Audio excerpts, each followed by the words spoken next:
വയനാട് കള്ളാടിയിലെ മണ്ണിടിച്ചിൽ ദുരന്തത്തിൽ രക്ഷാപ്രവർത്തനങ്ങൾ വിവിധ സേനകളുടെ നേതൃത്വത്തിൽ പുരോഗമിക്കുകയാണെന്നും മുഖ്യമന്ത്രി വ്യക്തമാക്കി.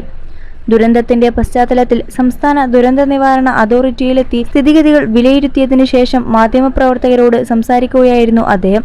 മീനങ്ങാടിയിൽ നിന്നുള്ള NDRF സംഘം സ്ഥലത്തെത്തിയിട്ടുണ്ട്. കോഴിക്കോട് നിന്നുള്ള അംഗങ്ങളും ഉടൻ എത്തും. സംസ്ഥാന പോലീസും ഫയർഫോഴ്സും നിലവിൽ സ്ഥലത്തുണ്ട്.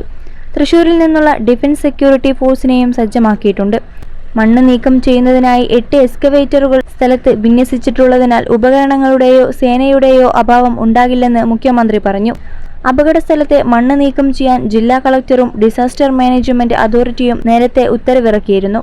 തുടർന്ന് പൊതുമരാമത്തിൽ മന്ത്രിയുടെ നേതൃത്വത്തിൽ ചേർന്ന യോഗത്തിൽ കരാറുകൾക്ക് അടിയന്തരമായി മണ്ണ് നീക്കം ചെയ്യാൻ നിർദ്ദേശം നൽകിയിരുന്നെങ്കിലും അത് പാലിക്കപ്പെട്ടില്ല. ഹൈവേ നിർമ്മാണത്തിൽ ആവശ്യമായ സുരക്ഷാ മാനദണ്ഡങ്ങൾ പാലിക്കുന്നില്ലെന്ന പരാതിയും സർക്കാരിന്റെ ശ്രദ്ധയിൽപ്പെട്ടിട്ടുണ്ട്. പ്രദേശത്ത് കനത്ത മഴ തുടരുന്നത് രക്ഷാപ്രവർത്തനത്തെ പ്രതികൂലമായി ബാധിക്കുന്നുണ്ട്. രാവിലെ 225 മില്ലിമീറ്റർ മഴ രേഖപ്പെടുത്തിയതായി റിപ്പോർട്ടുണ്ട്. ചെളി കലർന്ന മണ്ണും മഴയും രക്ഷാദൗത്യം കൂടുതൽ ദുഷ്കരമാക്കുകയാണ്. കേന്ദ്ര സർക്കാർ നയപ്രകാരം പ്രദേശത്ത് യെല്ലോ അലേർട്ടാണ് പ്രഖ്യാപിച്ചിരുന്നതെങ്കിലും റെഡ് അലേർട്ടിന് സമാനമായ മഴയാണ് ലഭിച്ചത്.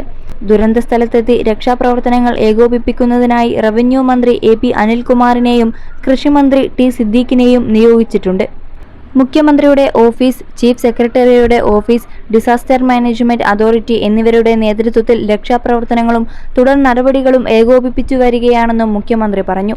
21 ലക്ഷത്തോളം സന്തുഷ്ടരായ ഉപഭോക്താക്കളും 2 ലക്ഷത്തോളം തിമിര ശസ്ത്രക്രിയകളും പൂർത്തിയാക്കിയ മലബാറിലെ ഏക കണ്ണാശുപത്രി Al Salama high hospital, hospital road, Perinthalmanna.